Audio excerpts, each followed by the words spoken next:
Bonjour Geneviève, on est ravis que tu puisses être avec nous. Est-ce que tu peux te présenter, nous présenter ce groupe de travail de l'ONU sur la déclaration des droits des paysans et des travailleurs en zone rurale? Oui, bonjour, donc Geneviève Savigny, alors longtemps paysanne dans le sud de la France, et puis maintenant retraitée et membre de ce groupe de travail pour les droits des paysans et des paysannes et autres personnes travaillant en zone rurale, qui a été mis en place maintenant activement depuis mai 2024 et dont je suis devenue la chair, c'est-à-dire la présidente. De façon à bien montrer que c'était un groupe pour les paysans et en mettant une paysanne un petit peu à je peux pas dire sa tête, mais à sa coordination. C'était un signe pour montrer vraiment que c'était un outil au service des paysans, des paysannes et de tous les travailleurs ruraux.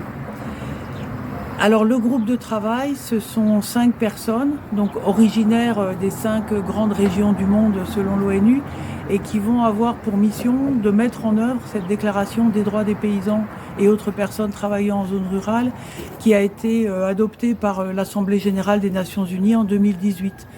Donc on va avoir comme mission vraiment de donner vie et de permettre aux paysans et paysannes de s'approprier cette déclaration en la faisant connaître, en la diffusant auprès des États, mais aussi auprès de tous les organismes liés à l'ONU, aux organisations privées également, et évidemment aux porteurs de droits, c'est-à-dire les paysans et les paysannes, et d'arriver à ce que cette déclaration donc soit connue. Qu'elle soit mise en œuvre, on est chargé aussi de voir comment, de quelle manière elle est mise en œuvre dans les différents pays, de faire connaître les bons exemples, de permettre la diffusion des bonnes pratiques en cette matière, d'identifier aussi quelles sont les limites, quels sont les problèmes et comment est-ce qu'on peut améliorer globalement la situation des paysans, des paysannes à travers le monde. Donc c'est à travers différents moyens. Alors, qui sont les moyens, je dirais,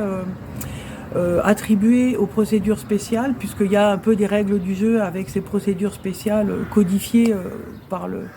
auprès du Conseil des droits de l'homme. C'est-à-dire, nous avons des rapports à faire tous les ans sur différents aspects liés aux droits des paysans et des paysannes. Et nous avons également des visites de pays, donc qui vont nous permettre d'approfondir la situation dans certains pays. Et puis on a aussi après, on est ouvert à différents travaux, différentes activités de notre initiative, puisque nous sommes donc des experts indépendants et que nous pouvons donc voir comment aborder au mieux cette question. Voilà, c'est un petit peu, enfin en très résumé, ce que nous avons à mettre en œuvre.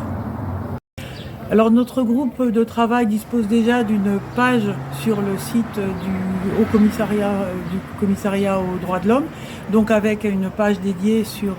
notre groupe, et là où on peut prendre contact avec notre organisation, enfin avec un email dédié, ce qui permet d'interagir et de faire connaître soit des situations générales, simplement rentrer en contact, soit éventuellement ce qui est une possibilité, c'est de déposer des situations problématiques et pour lesquelles on va voir ce qu'on peut faire pour faire avancer, débloquer des situations.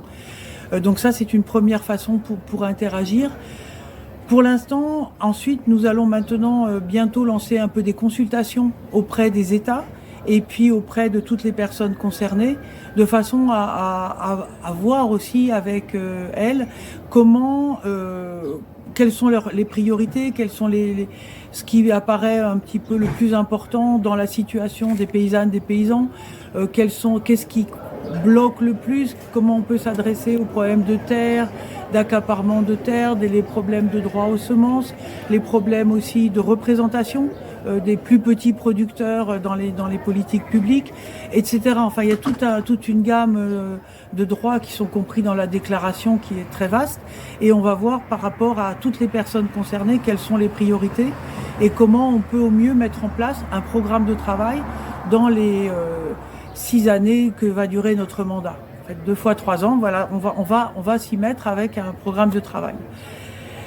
C'est vraiment très important aussi que sur le terrain, les paysannes, les paysans, leurs organisations, les organisations aussi de pêcheurs, de pastoralistes, tous les gens qui travaillent dans le secteur de la production paysanne à petite échelle, soient aussi acteurs, continuent à être acteurs comme ils l'ont été depuis 20 ans pour la mise en place de cette déclaration. Donc de faire vivre la déclaration dans leur pays, aussi de l'animer, d'en faire des actions. Je donne juste un exemple ici en Belgique, d'où vous avez tiré cette petite interview. C'est l'interpellation des communes afin qu'ils se déclarent communes paysannes et qu'ils mettent en œuvre cette charte. Donc c'est une façon d'entrer dans le contenu concret de cette déclaration. Et c'est comme ça, je pense que petit à petit, on peut aussi donner toute la visibilité aux paysans, aux paysannes, et de leur redonner aussi de la force au niveau international, où c'est vraiment sans doute quelque chose qui n'est pas toujours facile, alors que le modèle agro-industriel des systèmes alimentaires est en fort développement, il est très dynamique. Mais inversement, on s'aperçoit aussi que le modèle paysan, que les paysannes et paysans dans toutes les parties du monde